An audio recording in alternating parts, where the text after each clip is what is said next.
श्री निसर्गदत्त महाराज दैनंदिन चिंतन भाग 141 आणि भाग 142.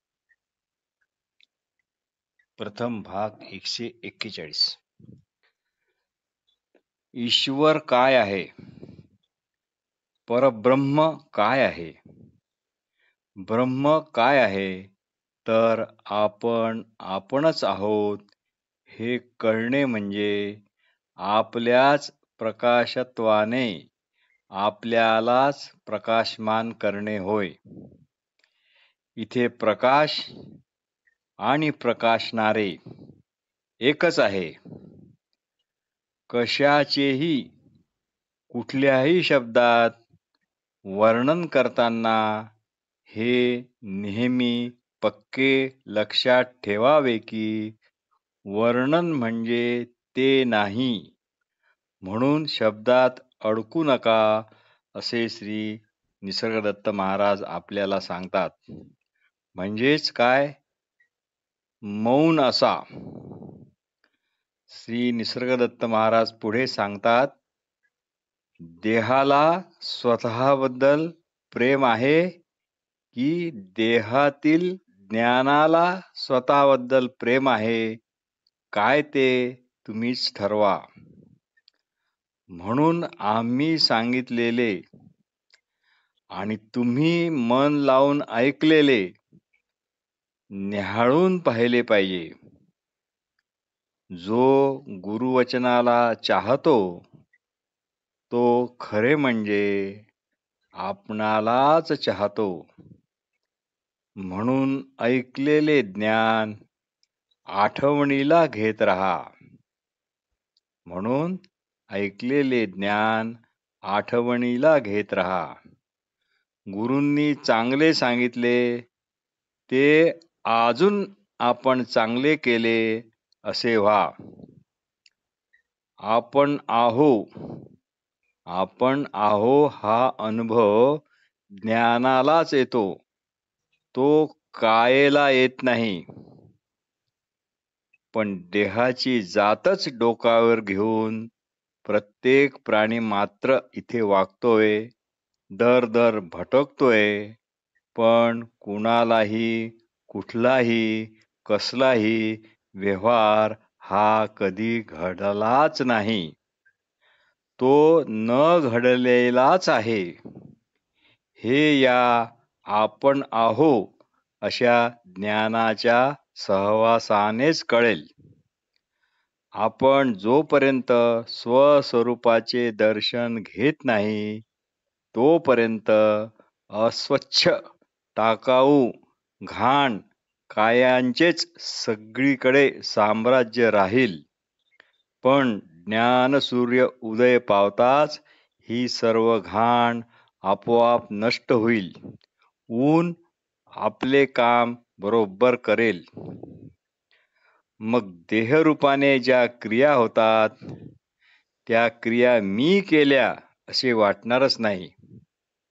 तुम्ही स्वतःला सध्या जे काही मानता ते खरे नव्हे असेच तुमचेच तुम्हाला समजून येईल. हा समज म्हणजेच आत्मबोध. हा समज म्हणजेच आत्मबोध. आणि तुम्ही इथेच थांबा, इथेच स्थिर व्हा, हेच असा. याला कुठल्याच शब्दात गुरफटू नका.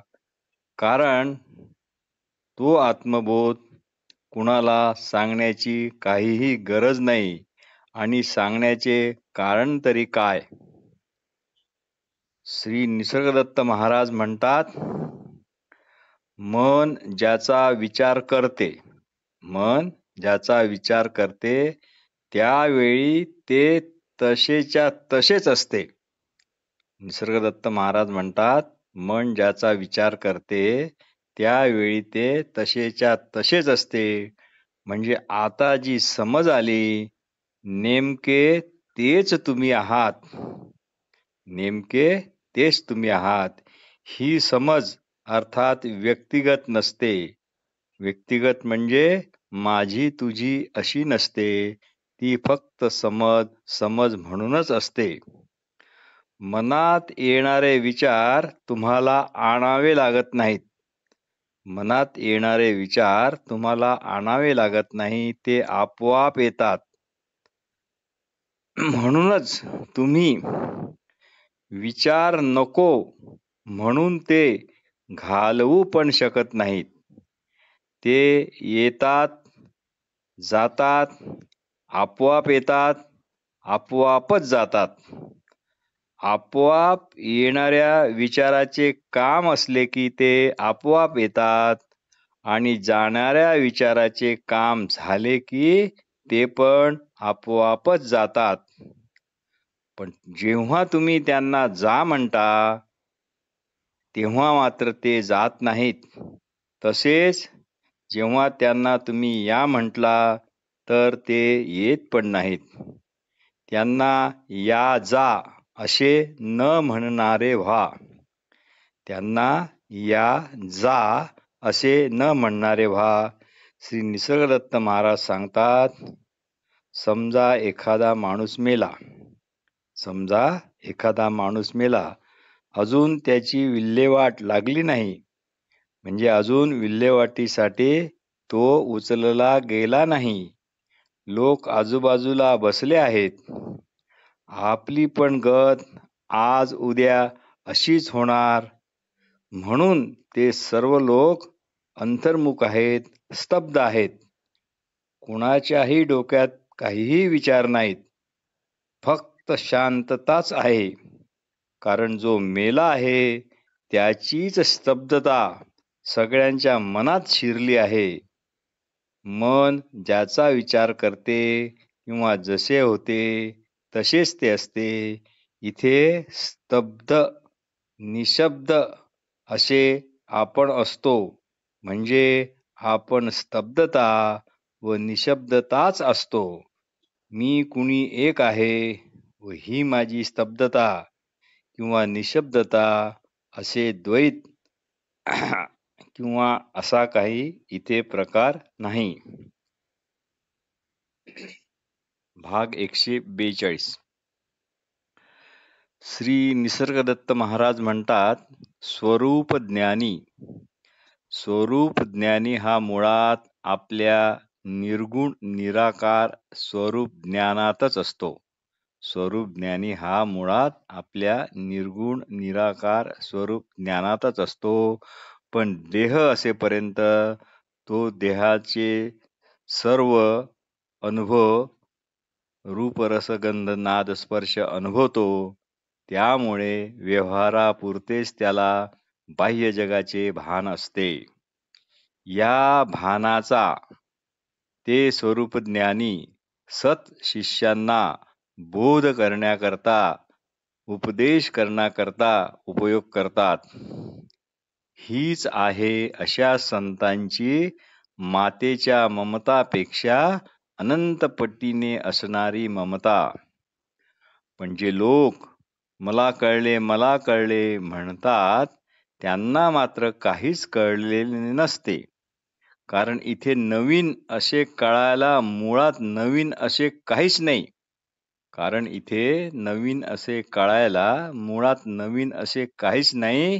की ज्याला तुम्ही आता कळले असे म्हणू शकाल.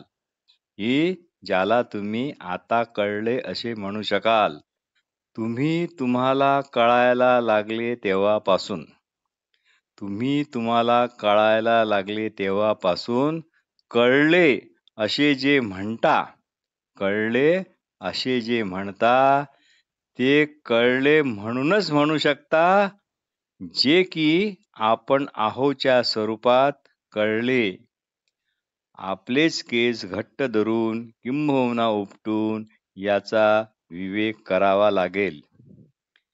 ज्या जातीची तुम्ही स्वतःची ओळख करून घ्याल त्याच जातीचे तुम्ही असाल. देहाची जात अशी ओळख असेल तर तुम्ही आकाशाच्या जातीचे म्हणजे निसंग निर्लेप आहात हे कळणार नाही. व तुम्ही स्वतःला आकाशाची जात म्हणाल तर तुम्हाला मी माझी ओळख देहाची जात असे तुम्ही कधीही सांगणार नाही. पण बहुतेक जण देहाची जात म्हणूनच आपली ओळख व तेच आपण असे सांगतात. ज्याच्याने कळते त्यालाच आत्मबोध म्हणतात. सगळ्यांचे केंद्र हे आपण अगोदरचे असणे पण आहोत, हेच एकमेव आहे. पण याला पुष्टता गुरुवचनाशिवाय कधीच येणार नाही. प्राणी कितीही धष्टपुष्ट असो, तो आजाराला आणि मरणाला सदैव घाबरलेलाच असतो. म्हणून दिवसभर जरी फुरसत मिळत नसेल, तर निदान रात्री झोपताना गुरुवचन आठवून आपण अगोदरचे असणे पण आहोत, त्यामुळे आपण कशाशीही लिप्त नाही आणि कशापासूनही अलिप्त नाही, दोघांच्याही अगोदरचे आहोत, अशा बोधावस्थातच झोपा. रात्रभर हा विचार आपोआप तसाच तुमच्यात घोळत राहील व सकाळी जेव्हा जाग येईल तेव्हा पहिला विचार खात्रीने हाच असेल. हे स्वानुभवाचे बोल आहेत. श्री निसर्गदत्त महाराज म्हणतात, आपण असल्याचे, अगोदरपणाने असल्याचे ज्ञान हे अबीज आहे. आपण असल्याचे अगोदरपणाने असण्याचे ज्ञान हे अबीज आहे. म्हणजे याच्यासाठी कुठलेच बीज आणावे लागत नाही. आपणच असल्याचे ज्ञान हे अयोनी संभव आहे. जोपर्यंत तुम्हाला काहीतरी व्हावे वाटते, काहीतरी अजून हवे वाटते किंवा आहे ते टिकावे असे वाटते, तोपर्यंत तुम्हाला पूर्णतेचा अनुभव कधीच येणार नाही. कोणतीच भूक नको, मी देहरूप नव्हे, असा ज्याचा निश्चय झाला, त्याच्या सर्व भूका आपोआप तृप्त होतात. तुम्हाला आत्मज्ञान आहे, पण त्या आत्मज्ञानाची ओळख मात्र नाही. देहामध्ये आपण देहासारखे स्वतःला समजत असलो तरी आपण शुद्ध चैतन्यच आहोत. त्या चैतन्याचाच प्रकाश म्हणून हे जग आहे. चैतन्य इथून तिथून एकच एक आहे. त्याची एकात्मता मूळचीच आहे. ती कधीच भंग पावत नाही. हेच फक्त जाणायचे आहे.